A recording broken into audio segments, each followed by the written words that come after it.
Bro, have you even seen all the releases that we have this month? Yeah, April is absolutely packed. You got like a pen and paper to write with or something? Alright bro, if you want to make some money, I'm gonna lay it out for you.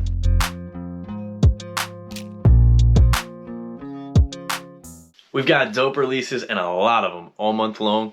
I tip each and every one of these off on my IG before the release date. So make sure you're following me on IG. The handle is the same at AllABSneakers. So if you don't want to miss a release, make sure you hit the follow button on that IG account and turn the notifications on.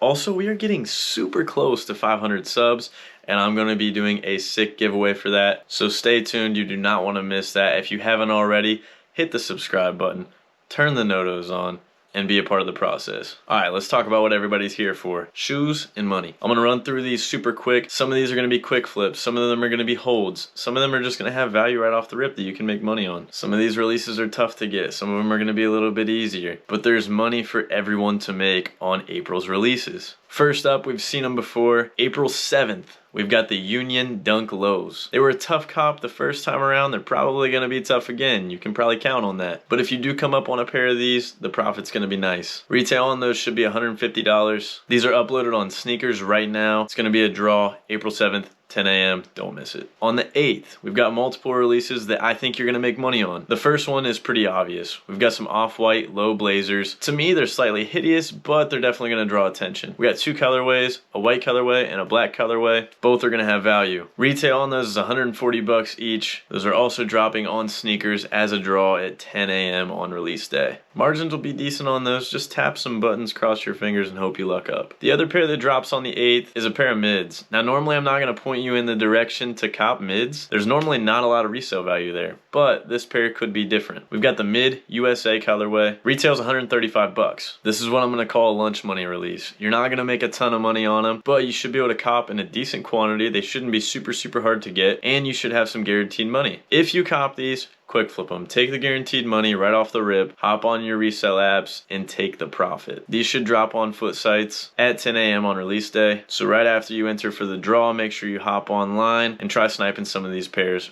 as soon as they drop. I'm not saying go all in on them, but I think if you cop one or two pairs, you should be able to make 20 to 40 bucks a piece. On the 9th, we got a restock, a good restock. The Yeezy 350 V2 Zebra colorway is restocking yet again. We've seen these multiple times. The value's still gonna be there. The value is always gonna be there for the Zebras. I don't care if they drop another million pairs, they're still gonna have value. Take my word for it, use all your resources, see where they're dropping, foot sites, Yeezy supply, all that. Be there. Be ready to cop them. 230 is the retail tag. The market for these is already established. Look at GOAT, look at StockX. The price is going to drop as soon as these restock, but it's going to mature again. Nothing wrong with copying as many pairs of these as possible, holding them and selling them later down the road. Do not sleep on the Zebras. April 15th, but don't lock that date in stone. These have been rumored a couple times. They were set for a certain date and then pushed back, and they're still not loaded on the Sneakers app yet, so I'm a little hesitant to even push this out there, but be on the lookout for the Union 2s. There's a couple different colorways. They're both fire. They're both going to bring a tremendous amount of value. Resellers are going to be all over these, and they're going to be really hard to get. So again, keep your eye on Sneakers news pages. Keep your eye on the Sneakers app as well as resell apps. Don't miss any raffles for these. Don't miss your chance to cop them on Sneakers at 10 a.m. when they do release. Retail tag on those is 225 bucks. Resale value is the moon. On the 16th, we've got a pair of Yeezy foam runners. I have had terrible luck with foam runners. I was hitting on the Confirmed app very consistently last year, and now I don't hit squat. So good luck on the Confirmed app. Make sure you enter the draw and then hop on Yeezy supply on release day at the release time. Been 9 a.m. here lately. I'm assuming it's going to be 9 a.m. for this release as well. Margins on the foam runners are really good. If you cop a pair, go ahead and flip them. Take the money right away. Let's get into some more Jordans. On the 28th, we've got a pair of 11 lows. It's going to be a women's size run. The colorway is pure violet, and they are retailing at $190. That's kind of high for some 11 lows, especially in women's sizing, but I think there's going to be a little bit of meat on the bone. Women's 11s have not been doing very well in the resale market here lately, so tread lightly. I'm not saying go all in on these, but there's a little bit of money to be made. As soon as you cop them, if they have quick flip potential, I would go ahead and take the profits. Otherwise, you're going to be holding these pretty long term. It's a good colorway for the ladies, and I can see some of the dudes copping the extended sizes as well. The 29th, I don't have a lot of info on them, but we are expecting the and Year 2s to drop. 2s normally aren't the thing whenever it comes to retro Jordans, but and Union are killing it with the designs. Keep an eye on the sneaker news pages. Keep an eye on and Year's website and their Instagram for more info on those. That's going to be one you don't want to miss. With the trends from the 1s and the 3s from this year, this is going to be another fire colorway that's going to bring a lot of profits to us resellers. And last but not least, on April 30th, we have got a pair of Jordan 13s. The Brave Blue 13s have a similar color blocking to the Flint 13s, but definitely not identical. I think these mimic the Flints enough to give them a decent resale value, but I'm not thinking it's going to happen right away. I think this is a shoe that you're going to cop a couple pairs, you're going to throw them in the back of the inventory and forget about them for a year plus, and then go ahead and pull them out later on and collect your profits. Retail's $200, and I don't see the margins being very fat right on release day. You might be able to quick flip locally if somebody really wants the pair of shoes, avoid the fees, make a little bit of lunch money, but other than that, I don't see a ton of value here. The only reason I'm mentioning them is because of the long-term potential. That wraps it up. Yes, there are more shoes that are dropping this month that probably should be on your radar. That's why following my IG is so important. If there's something that comes up, I'm gonna plug it there. But that's 9 releases this month that will keep you busy and will keep money in your pockets if you stay up to date on them. Make sure you have your Footsight apps ready, download all those, stay up to date with the releases, make sure you've got your sneakers account locked and loaded and ready to go, and of course get your funds up because this month is going to be hard on the pockets. Thank y'all for watching, I appreciate it. Don't forget, this is all about sneakers.